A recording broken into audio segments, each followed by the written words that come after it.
Hello and welcome to episode 2 of The Gardening Grange. If you wonder who we are or what we're doing, then head back to our very first video because we've explained it all there. Today is the much awaited garden tour and it's never been filmed or put on YouTube, so we're excited to show you around.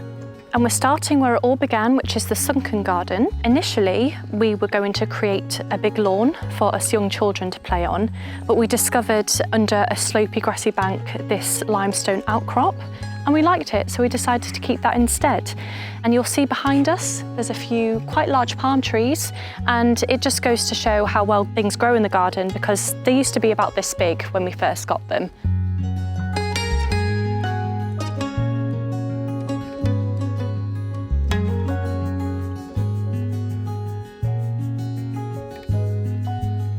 So this is the fern garden, and it's probably one of the more trickier areas of the garden.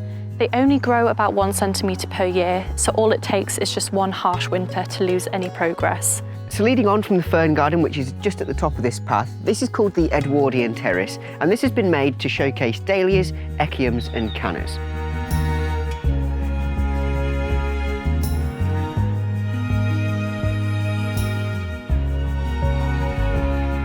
So this part of the garden is called the sculpture garden, and the artist Alan Ward has got loads of sculptures started about here. I believe he's been inspired by the shapes of the rocks, and as you can see, he's carved a turtle just here because the rock looks like a turtle shell. So here we have 2 more of Alan Ward's sculptures. We've got a snail just over here, and we've also got a salamander just over here. And these are actually carved straight into the rock, so he must have sat here for hours and hours, if not days on end, to get these carved, and I think that's pretty cool. There are actually loads more scattered all around the garden, and they're waiting for you guys to discover them, whether that be through YouTube in the background of our videos or on one of the open days when you come to see it in person. Next part of the garden.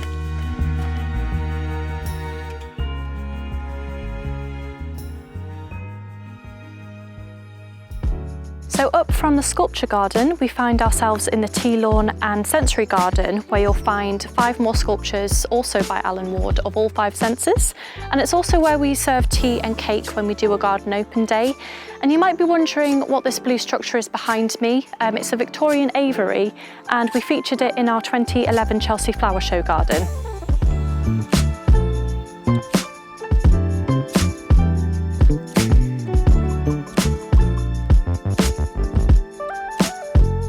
I'm now standing under the Metheo Bridge arch, which was reclaimed from an old bridge that was demolished nearby.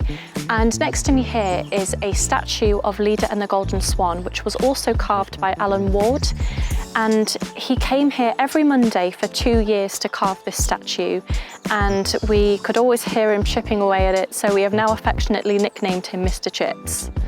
So we're now in the rhododendron section of the garden, and they like specifically quite acidic soil, which here we don't have that acidic soil, so we treat this section accordingly to make it perfect for the rhododendrons. Now, I did a shot here in our intro video, and I thought it looks pretty flat.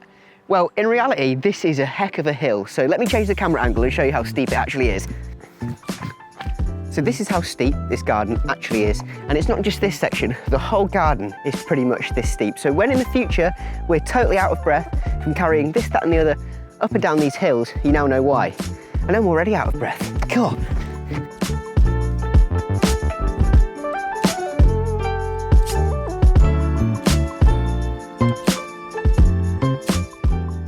Now, if you're looking for a nice view, this is the place to be. This is the Prospect Tower, and it was built from all of the leftover stone from excavating the front lawn. You can see right across the bay, and the idea came from the fact that you can see Ingleborough right in the distance, and my dad was born in Yorkshire, so it's like an ode to his birthplace.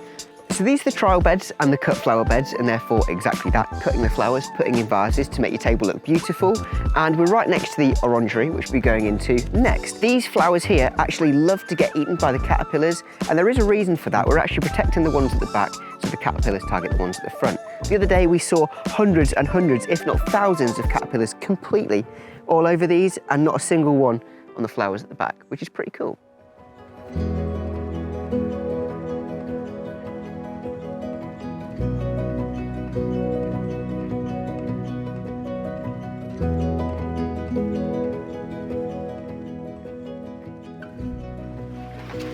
Welcome to the orangery. So this is a beautiful building which once was just a polytunnel, but now, as you see, is this orangery, inside of which there is a lap pool about 10 metres long. I have used this and will continue to use it. It's just a little bit chilly.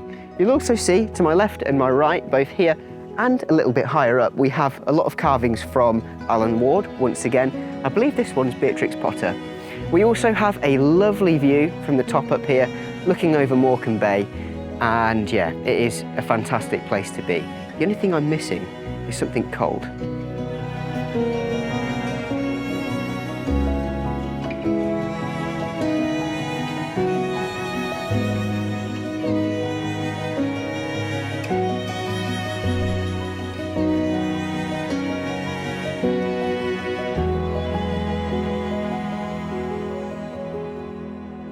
This is the newest edition of the garden, which is the Peacock terrace.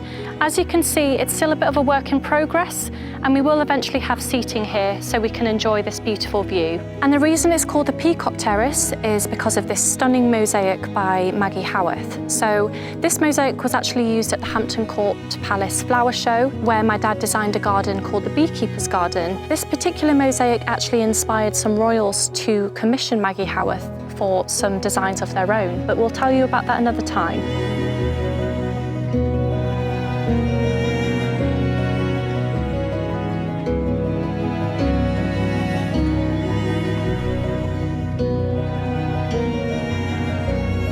We are now in the yuckery, which is quite a small area of the garden, but there's lots to tell you about. Now, is this England's only outdoor yuckery? Who knows? But we do have some quite hardy plants in here, which have survived 3 bitterly cold winters. And you'll see behind me here, covered in all of these leaves, is the gazebo. So I did find out a fun fact from my dad recently, in that I slightly inspired the idea for the gazebo, basically by mentioning when I was younger, it would be cool to have somewhere where we could look over the view in the garden. And this is what we created. Also, you might not see it because it's totally overgrown, but there is in fact a room here which is full to the brim of beekeeping equipment which hasn't been touched in quite a long time. So one of our next videos is going to be clearing that out. And another room that we're going to show you, save for a future video, is one just up here. We have a potting shed and it has stained glass windows. How many potting sheds do you know that have stained glass windows? I bet not many, if none. So we'll keep that a surprise for another day. We're now in one of my favourite parts of the garden, and yes, it is this Victorian style greenhouse where we've got loads of fruit and loads of veg. As we promised for our intro video, we're going to take you inside and have a little look. You now join me inside the greenhouse, and this is a very special place. We have grapes growing from the ceiling, we have tomatoes growing all down the side, carrots that often grow down here, and we've also got some figs growing at the back. There's probably loads more growing in here that I don't know about, so we'll tell you about them in a future video. We're going to spin you around and show you what's that side. This side of the greenhouse also has some pretty impressive veg growing. In fact, I would say there's a spectacular aubergine in here, and it's down here. Now don't get too excited, but look at the size of my aubergine. That must be 25 centimetres of aubergine right there. Swiftly moving on, we are now in the kitchen garden. The kitchen garden still has its original limestone walling, which was built in 1875, but we have since added some lovely features such as the Victorian style cages and the strawberry houses. So in these cages in particular, you'll find things like raspberries, red currants, black currants and blueberries as well. And just a little bit further down here, we are growing many more lovely things such as onions, broccoli, courgettes and rhubarb.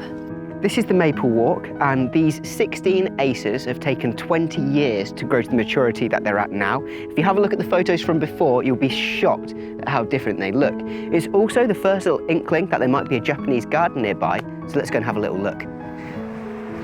And welcome to the Japanese garden. So this hot spring pool with a fantastic infinity edge on it is the centerpiece for the garden. You might be wondering what this is. Well, this is the pool house. This has got all the pumps hidden away in this Japanese looking tea room. This is one of the best views from the whole garden. Looking over the infinity edge, you can see all the way to Blackpool on a clear day or evening when it's lit up at night. We are now at the second to last part of the garden tour, and we are at the palm grove. Now this acts like a screen between the Japanese garden, which we've just seen, and the Italian garden, which we will be showing you very shortly. You might be able to see behind me, but there is a beehive there, one of 8 I believe we have. And if you wait for one of our upcoming videos, we are hopefully going to be harvesting some honey. So this is it. This is the Italian terrace, and believe it or not, it used to be a steep grassy bank, but we have replaced it with all of these limestone terraces which act as a sun trap for a lot of the exotic plants in the garden, such as dahlias. And with that being said, this is the final part of the garden that we're going to show you in this tour. There's lots of other things that we haven't shown you yet or discussed, but we'll cover those in some future videos. If we were going to do it all in this video, it'd be 3 hours long. So we hope you've enjoyed it. We've got a pretty exciting video coming up next, which is some beekeeping. We have a course on Tuesday. Are you nervous? I'm nervous, yes. I don't want to get stung either, but if you guys want to see us get stung, make sure you hit that subscribe button, and if you've enjoyed today's video, hit that like button, because it does really help and we do really appreciate it. So, thank you for watching. We'll see you in the next video. Goodbye.